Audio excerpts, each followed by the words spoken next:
And good afternoon, everyone. It's 3 o'clock, and well, thank you for joining me today. Um, my name is Noé Himmelreich. I work as an associate IP consultant for Novagraaf, who is a specialized IP firm in the Netherlands, with offices in Europe, so in the Netherlands, Belgium, France, Switzerland, and the UK. And I'm delighted to guide you through this session called Growing Through IP, a practical guide to international expansion. And joining me today is Harold Verhoeven, Group General Counsel at Flisco. I'm very happy that you're joining me today, Harold. Please introduce yourself. Yeah, thank you, Noé. So, as you say, my name is Harold Verhoeven. From January 1st, I've joined Flisco as the Group General Counsel there. Flisco is a very old Dutch company, almost 180 years old, and we are active in the field of printed fabrics. So we print fabrics in our factory in Helmond with very expressive designs and very vibrant colors. That's what we are famous for. We sell our products mostly in the western part of Africa. Um, Flisco in Africa is conceived as an A plus brand. We have a very strong position there, and we protect the designs to our copyrights, but also we protect our very strong Flisco trademark through a lot of strategic registrations across the globe, but predominantly in the markets where we are active. And what is nice to mention is that we operate in a market which is dominated by counterfeit products, and our customers in Africa recognize our products despite all the counterfeits that are available. So it's a very challenging environment, and I'm happy to join the webinar today. Great, thank you, Harold. Today, well, I will further introduce this topic, of course, because in my work as an intellectual property lawyer, I've seen that one of the most underestimated areas in international business growth is intellectual property management, particularly trademark strategy. Many successful companies have learned, sometimes painfully, that failing to secure or monitor IP early can result in costly mistakes. But those who understand and use IP strategically can transform it into a real growth driver. And of course, brand value and investor confidence. And our focus today is on practical steps. I'll avoid unnecessary legal jargon, though I will explain some key legal principles along the way. And even if you have little or no IP experience by the end of this session, I hope you will understand how to use IP as a business tool rather than just a legal formality. So here's what we'll cover today. First of all, international rollout from a business perspective, on which Harold will tell us more. We will also cover why trademark clearance search is the first step to successful international expansion, lessons from companies that left IP considerations too late, which registration routes best suit your international growth plans, how to effectively protect and strengthen your trademark rights through correct use, monitoring, and enforcement. And of course, we'll also talk a little bit about effective IP management, and finally, a practical checklist for managing your IP globally. Each topic builds upon the last, giving you a step-by-step framework for sustainable, risk-aware brand growth, hopefully. So first of all, I will give the floor again to Harold, who has already given an introduction. Yeah, well, please let me know if you have anything to add on the business perspective. Yes, well, thank you, Noé. What I did is I listed a couple of takeaways in this slide, which I have learned during my time at Flisco. And Flisco is a company where IP protection is critical for its existence. As I mentioned, we are active in a market where the total volume of the market is more than 50% is occupied by counterfeit products.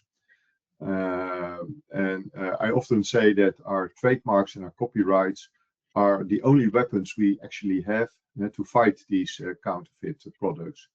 And it's easy to imagine that these counterfeit products damage or harm our business. So for us, the IP protection is crucial. And in this slide, I tried to give a few takeaways. The first of all is, like I said, the effective registration of trademarks, for example, is an instrument we have to protect our business. We have filed the Vlisco trademark and our logo, which is called VVH in Sun. We registered in the strategic countries, not only strategic countries where we are active, markets where we are active, but also in countries where the counterfeit products are originating. And that comes with a lot of challenges, but it is crucial for protecting the business. On the other hand, a strong trademark, for example, in our case, the Vlisco trademark, is our vehicle to enter new markets and new lines of business. Because people know the Vlisco trademark. The Vlisco trademark equals confidence, equals quality, and it is for us easy to use it as the vehicle for expansion. So it's not only reactive, but also active use of the trademark. Another sideline is that if you have a solid trademark and you have strong strategic registrations, it can also be an attractive opportunity for licensing and earn money by that.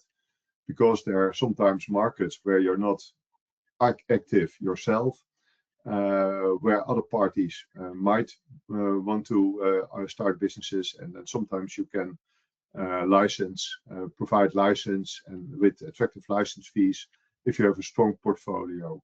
For Vlisco, that is not the case, but in other companies I've worked for, this was sometimes successfully used.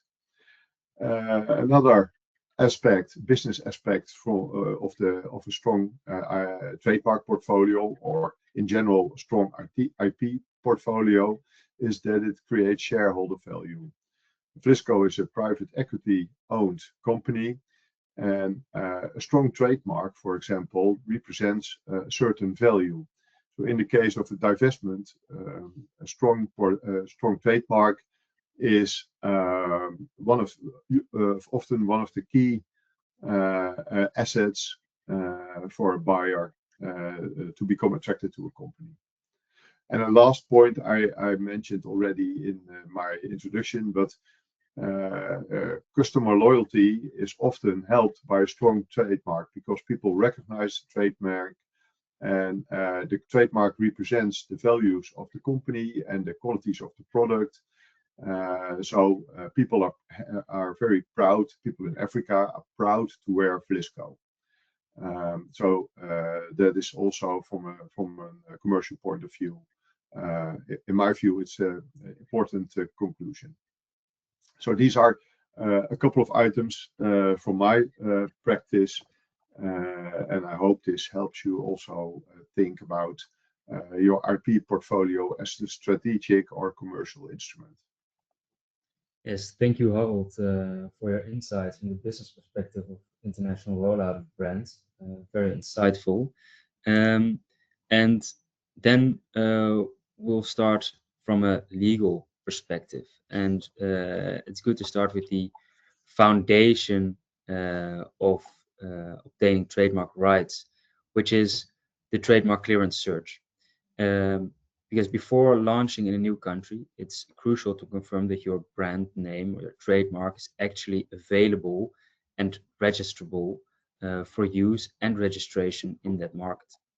A trademark isn't just a logo or a name, it's a legal right that gives you exclusivity over your brand identity. It gives you the right to prohibit other younger users of similar signs for similar goods and services to enter the market or provide these goods or services under that name in a certain territory. And that exclusivity, however, depends on whether someone else already holds prior rights. And this is why clearance searching is the very first step in an expansion strategy. A proper clearance search involves checking existing national and international trademark databases to ensure your proposed mark doesn't conflict with earlier registrations. It also looks for similar marks because, as I mentioned before, under trademark law, it's not just identical marks that cause problems. If another business owns a similar name in the same class of goods or services, or maybe even a different class with similar goods and services, you can still be blocked to use or register your trademark in that certain territory.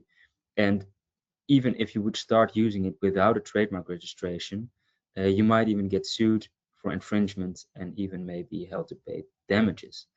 Um, and also, some brands may be deemed descriptive of characteristics of the goods and services for which you want to obtain trademark rights. If this is the case, trademark authorities will block the registration of your trademark. It may hence not obtain rights for its brand name. For example, if you're a Dutch company who has a trademark called Galetta for cookies, it will deem distinctive in the Netherlands, Belgium, or Luxembourg because Galetta has no meaning here to the consumer. However, if you want to use your brand in a different country, for example, a Spanish-speaking country, then this might become a problem because Galetta means cookies in Spanish, and it will be deemed indistinctive because it's descriptive of certain characteristics, and hence you will not obtain any trademark rights, so also no exclusive rights to that trademark. So hence it will be blocked as a trademark in these countries, and that's something you, of course, want to prevent. And let me see. It's also important to consider linguistic and cultural factors because a brand name that sounds positive in one language may have an unfortunate or even offensive meaning in another language. So linguistic checks, especially in consumer-facing sectors, can prevent embarrassing or reputationally damaging errors. And also note that in certain languages, if you transliterate your trademark, for example, to Mandarin in China, it might get a whole new meaning. So it's always important to also check those transliterations and see if, for example, the trademark, if it's transliterated, is even an attractive name in that market, or if you might have to choose for something which is easier to pronounce in that country. So these things are mostly in a legal way checked by a clearance search. So it ensures your brand is available before launch. It prevents hopefully costly conflicts with parties who own prior rights or extensive proceedings before authorities who might have objections. So it also prevents delays and ultimately, which is sometimes good, but in most events it's not a good thing, is rebranding. So the best thing is to be aware of those risks and conduct a clearance search, and it also protects your reputation in new markets. So the benefits of clearance searching are clear. You avoid infringing on others' rights. You reduce risk of having to rebrand later. You save both legal costs and time. And most importantly, you maintain business momentum when entering new markets. And skipping this step may seem like saving time, but it's actually one of the most expensive shortcuts a company can take, because the risks are that, of course, which I mentioned earlier, existing similar marks can block the registration of your trademark and eventually even the use of your trademark in a certain territory. Those legal disputes or compensation claims will, of course, be negative for business, um, it might even lead to packaging recalls and brand confusion in the market, which is also negative for the reputation. And which I mentioned earlier, the negative or inappropriate linguistic meanings also have a big impact on your brand name. And this is all included in that uh, exclusive trademark rights which you want to register, and hence the clearance search being so important. And let me illustrate this with a story, the famous case of Wendy's versus Wendy's. So US-based fast food chain Wendy's is of course a household name around the world. But when it decided to expand into the Benelux region, it assumed its global recognition would make things easy. But when they tried to register the name in the Netherlands, they hit an unexpected obstacle. A small family-run snack bar in the Dutch town of Goes, also called Wendy's. And what happened was that the small family-run snack bar, Wendy's, also had a trademark registration in place since 1995 in the Benelux. So in the Benelux, there's no national trademark authority in the Netherlands. It's a combined one with Belgium and Luxembourg. So you also obtain directly rights for the whole Benelux region. And they had those rights registered for specifically the services of a snack bar, which is identical to the US based chain. And of course, as you will see, Wendy's is an identical trademark. So if Wendy's wanted to enter the market here in the Benelux, Wendy's, the small snack bar, had the exclusive rights to prohibit that. So not only the registration of the US-based Wendy's, but also the use thereof for their big um, fast food chain uh, snack bars. And the snack bar had also been operating under that name since 1988. So that was all long before the American Wendy's. And legally speaking, they had prior rights. And as a result, the global chain couldn't register or use its name in that region. And years of litigation followed, and the local Wendy's won every time. And this story perfectly demonstrates two key principles of trademark law. The first being trademark rights are territorial, so they only protect you in the countries where the mark is registered. Being a global brand such as the US-based Wendy's, um, it gives you no automatic rights in a new market or a better claim if there are parties who own prior rights, such as the Wendy's from Goes. And second, there's a first to file or first to use a principle in trademark law. And in most countries, it's first to file. Some common law countries, such as the UK or US, it's also first to use. Um, but in most countries, it's first to file wins, which means that in most jurisdictions, including in the EU or the Benelux, trademark systems reward whoever registers first and not necessarily who is more famous or claim that they have a better claim on that name, even though you're only a small company and not as big as Wendy's from the US. If you're first to file, you win. And for any expanding business, this is a reminder that local due diligence is non-negotiable. A simple clearance search at the outset would have revealed the conflict and saved years of litigation and lost opportunity, of course. And the result stays the same, meaning that they should rebrand. However, they wouldn't have made all those costs for entering the market and having to pull back eventually because Wendy's claimed their prior rights before the US-based Wendy's. So yeah, big lesson here from Wendy's, a very unfortunate one for them, and a very fortunate one for Wendy's from Goes, who are very famous here in the Netherlands because of those litigations, of course, and hopefully also for their snacks. But I've never been there before. But yeah, what the lessons are, and most, of course, the cost of delayed IP action. What I also mentioned a bit earlier is that Wendy's, the US-based Wendy's, is not alone. So many companies overlook IP until they face a problem, and by then the damage is done. I've worked with businesses that had to pull products from shelves, destroy packaging, rebrand at enormous cost because of another company that held prior rights.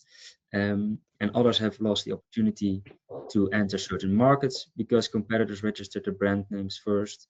Of course, this is known as trademark squatting, and it's especially common in fast-growing markets like China and Southeast Asia, where opportunists register Western brands to demand payment later. And of course, you may, in most instances, object on a bad faith basis, but this is sometimes very hard to prove, and especially in these jurisdictions.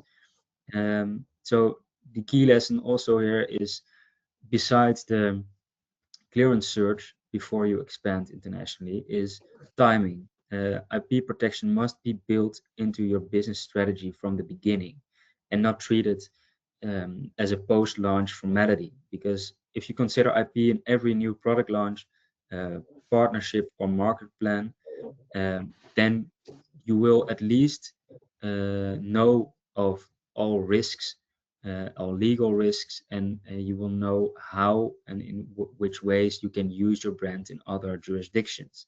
So the earlier you integrate IP thinking, the more flexibility and leverage you have. And of course, as mentioned on the slide, it prevents expansion delays and product launch risks, of course, forced rebranding or loss of market share, and it prevents missed opportunity for exclusivity and trust.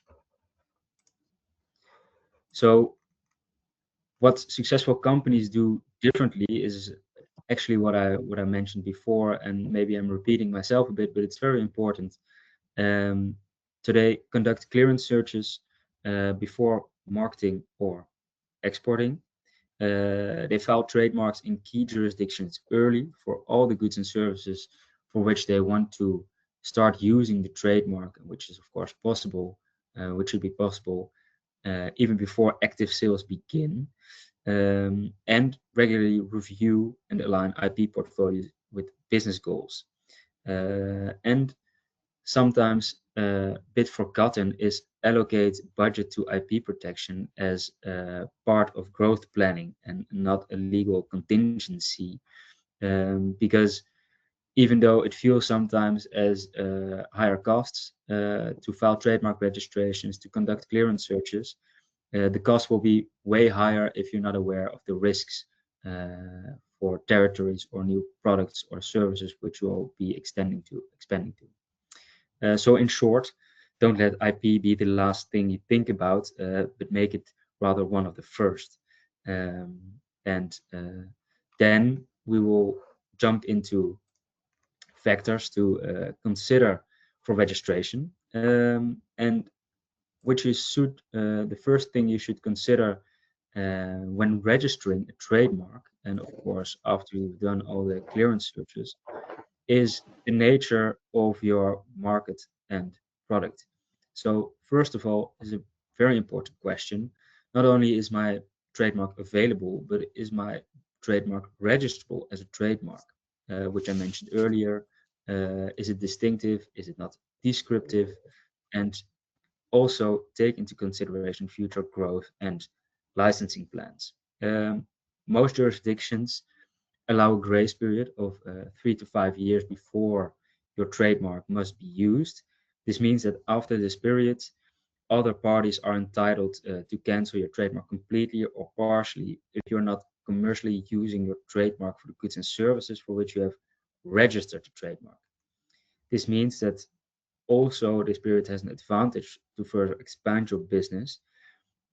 So take this opportunity to register the goods and services for which you believe you will start using the trademark in the near future, because those 3 to 5 years you do not have to use your trademark, and you cannot be attacked if you're not using your trademark for those goods and services. So please keep that in mind to broaden the scope of goods and services for which you want to register with a view of the future, of course, but do not do it too broadly, because if it's very likely that you will not start using the trademark for certain goods or services, please prevent higher costs for registration and possible cancellation actions in the future, because you will not have anything um, yeah, for those rights. Because if it's due to cancellation, because it has a use requirement and you're not using it for certain goods and services, it will be cancelled and the trademark is void for those goods and services. And of course, in case you will be licensing the trademark, this is especially important to look at a good and a broad scope of goods and services for which you want to register the trademark, because most licensees will require exclusive trademark rights for the products or services for which the trademark will be licensed. And that's why you have hence to look into the future for which products or services you want to license your trademark. And on the other hand, what I mentioned earlier is the more classes and countries you want to register your trademark in, the more costs will be incurred. And this is hence always a cost debate to see which is most effective and efficient. But please consider this, all those future growth and licensing plans and the nature of your market and product when considering trademark registration in some territories. Then what is a different and also important step to consider is trademark strategy. So once your clearance search confirms that your brand is available and you've considered all the above of goods and services and territories for you which you want to register your trademark, the next question is, how should you register it? So trademark protection is territorial, so your rights only exist where you register them. The good news is that there are several routes available, each with its own advantages and disadvantages. So first of all, you have the national registration. This means filing directly with the trademark office of a single country, for instance, the USPTO in the United States or the UK IPO in the United Kingdom. This approach is straightforward and works well if you are expanding into one or two specific markets. Then, of course, you have the regional registration, and the best known are both the Benelux for Belgium, the Netherlands, and Luxembourg, where we are based with Novagraaf, but also the European Union. So that's worldwide, of course, the best known example. And with a single application, you can protect your mark across all 27 EU member states. However, the downside is that if your application faces an objection in even one of those countries, it can affect the entire registration. So even though it's a very cost-effective and quick registration for 27 countries, it can affect the entire registration if, again, your clearance search is not conducted properly. So while efficient, it also carries risks. And also in this regard, please be reminded that even though most people in the European Union speak English, there are so many languages to consider, and with 27 countries, so many rights to consider. And of course, lastly, you have the international registration under the Madrid system, which is a single filing through the World Intellectual Property Office for more than 100 jurisdictions. There's no such thing called as a worldwide trademark registration, but you can use this system through a basic application in the country where you're based, file for a international registration with WIPO, and then designate several countries. So it allows you to file one application through your home country's office and extend to over 100 member countries, of course, and you have to pay fees for those countries individually. And each designated country also examines your application under its national laws. but the process is centralized and very cost effective if you're expanding your trademark to a whole broad scope of jurisdictions. And a few practical tips on these is, of course, you need a base mark in your home territory. So a trademark registration, a national registration, or application in your home country before you can use the Madrid system. And also for the first 5 years, your international registration is depending entirely on that base mark. So if the base mark is cancelled, your international registration collapses, a risk known as the central attack, and that can be very detrimental. So please be aware of this risk and be very considerate about the use of your trademark. And of course, the base trademark on which you want to further register the international registration. Um, with the international registration, you can designate countries and you can later extend the international registration to new countries as your business grows, or even limit the international registration with certain classes or countries. So, as said before, it's a very cost effective and insightful system. Um, in general, choosing the right route depends on your commercial strategy, target markets, and budget, of course. And the golden rule is to protect your brand or trademark before you launch and not after you've invested in marketing. That's a very key lesson. So another very important thing is, and a topic is trademark use obligation. So how do you maintain your trademark rights? Because as shortly mentioned before, trademarks rights are exclusive rights, and they form a certain monopoly on a name for certain goods and services in a territory. And because, people, society do not want companies to just register all trademarks for all goods and services for forever, there's a use requirement, which means that in most jurisdictions, after 3 to 5 years, you have to use your trademark in a genuine way, commercial way, to maintain your trademark rights, or it may be vulnerable to uh, cancellation by third parties, or in some jurisdictions, such as the USPTO, by the authorities who will check that themselves. So that's, of course, a very big risk. Um, and as said, non-use can lead to cancellation or revocation by competitors. And trademark rights are granted to identify the source of goods or services, not to block others indefinitely. So keep that in mind. And of course, keep collecting proof of use, because to prove genuine use, you should collect and safely store evidence, such as invoices showing sales under the mark, product packaging and labeling, advertisements and promotional materials, screenshots of your website or social media channels, distribution agreements or catalogs. And consistent use in this way also matters. So use your mark exactly as registered, same spelling, logo, and stylization, unless you have protected and registered variants.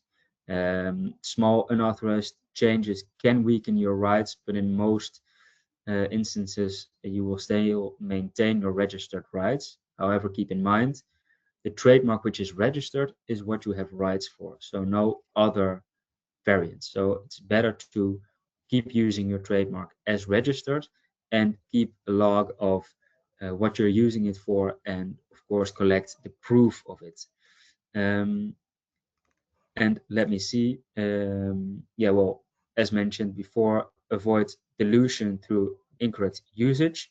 So please do not use your trademark as a descriptive term for something, which happens a lot of times for very new products for which there is no real descriptive name yet. For example, limousine or Luxaflex, jacuzzi.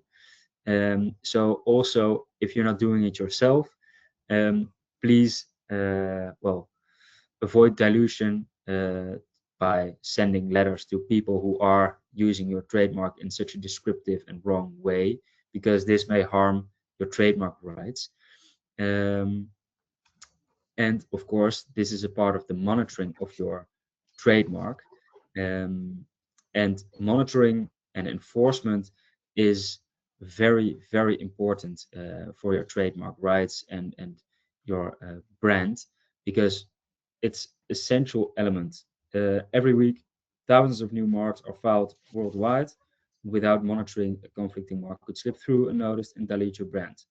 Trademark watching services automatically flag new filings that are identical or similar, allowing you to act swiftly during the opposition period.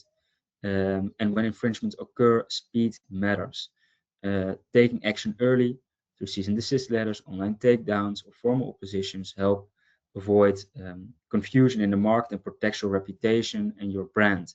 So legal action is always the last resort, but prevention and early enforcement are the most effective tools to maintain exclusivity. And this is something where Harold can also tell us more about from his experience at Frisco. Yes, thanks, Noé. Yeah, as I mentioned before, a very valuable insight is the fact that your trademarks, or in broader sense, your IP, is a weapon to fight against, in our case, infringing products. That's the so-called counterfeit products. So, like you rightfully say, in a way, early detection of potential conflicting trademarks is essential. And within Frisco, we do that through monitoring services provided, in this case, by Novagraph. So if somewhere in a relevant jurisdiction, a company is considering or is registering a trademark that is conflicting with ours, we start the opposition as soon as possible. And that's a very important preventive step. Another takeaway that might be helpful for you is the fact that your clients, your distributors, your agents are your eyes and ears in the field. We come across a lot of infringements because we are warned by our customers or our distributors or agents, because they see the infringing products on the market. And once we know this, we act indeed very quickly, especially when it concerns infringing products. With infringing products, I mean products which violate our copyright to our designs, for example, or products that violate our trademarks. And in a lot of occasions, they are both. We see a lot of products that concern infringing designs, but also infringing trademarks, or even full copycats. And we also learned that, especially when the volume of those infringements is so big, that you really need to focus on the markets or the locations which are strategic for your business. So what we usually do is, when we come across infringements of our trademarks, and it is for the same class of goods where we have registered the trademarks for in countries where the business is, and then we indeed send cease and desist letters, and we try to take corrective actions.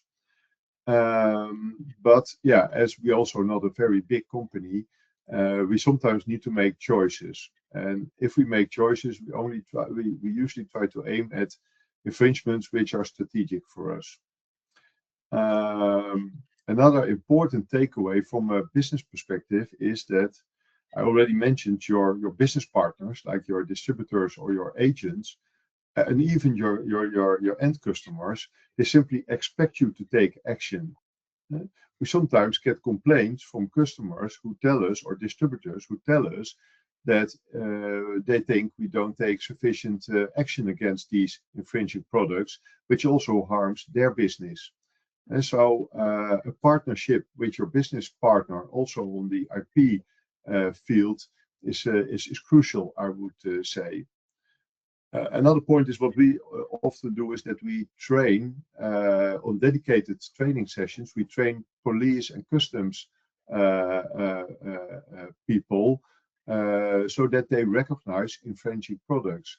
So we teach them about our copyrights, we teach them about our trademarks in a way that they, for example, in harbors or at the customs, they early detect infringing products and then uh, um, uh, uh, they seize them for us. So that's also very important to partner with enforcement offices. Um, and you also discover a lot of infringing products there, which gives you valuable information for dedicated actions against infringing products. And then you have the online searches. You can search online for infringing products. We see a lot of trademark infringements or copyright infringements on platforms like eBay or Alibaba. And we have a service that takes corrective actions there. And last but not least, I think it's very important to have a strong partnership with your trademark agency. And in our case, that is, of course, Novagraaf. But the better you know each other, the shorter the lines, and the quicker you can act. And I think for us, in most cases, yeah, we lean heavy on prevention rather than on litigation. So this partnership is very crucial for the business, I would say. Yes, thank you, Harold. Very insightful and I think very good to really um, understand the importance of monitoring and enforcement, and also the partnerships with Yeah. all stakeholders in this regard. And indeed, prevention is better than cure. Um, so regarding the IP life cycle, which I promised to talk a bit about, is well a practical guide checklist for IP global IP management. I will summarize everything we've discussed into a practical checklist for managing your IP globally. So first of all, start with a trademark clearance search. This ensures your brand is available and avoids costly rebranding later. Choose the right registration strategy, whether national, regional, or international. Align it with your growth plans. File early. Protect your brand before you announce it to the public or enter new markets, even though it might feel that if you're giving away something to the customer. Use your trademarks actively. Keep evidence of genuine use in each jurisdiction and monitor it continuously. Detect conflicting applications and infringements early because, as mentioned before by Howard and by me, prevention is better than cure.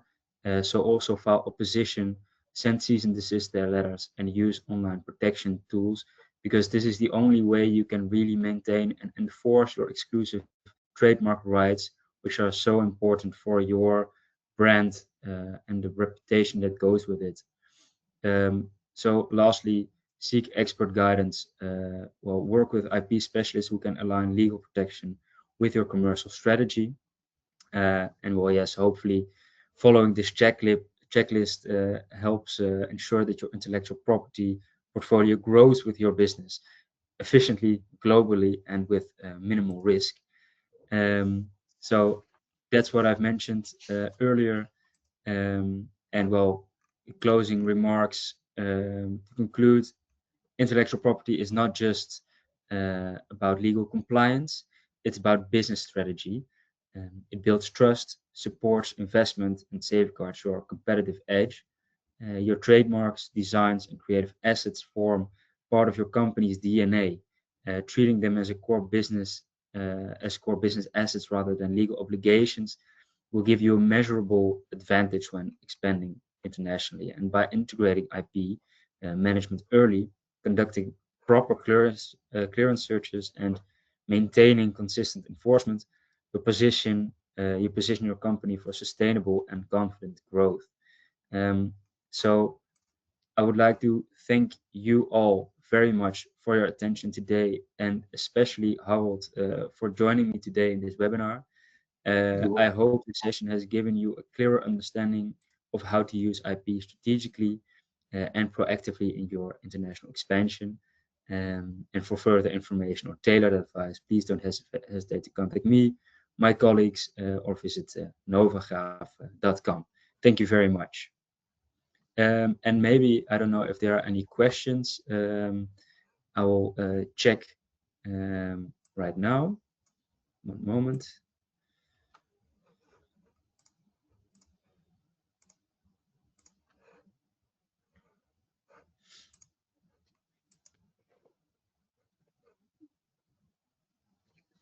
I don't I do see not any see questions in the chat. questions. So I think 3/4, 15:45 has already passed. So I would like to conclude this webinar. And again, thank you very much, Harold, for joining me today. It was very insightful, You're and I welcome. hope Yeah. that everyone learned something today. Thank you all very much, and have a great day. Bye-bye. Thank you.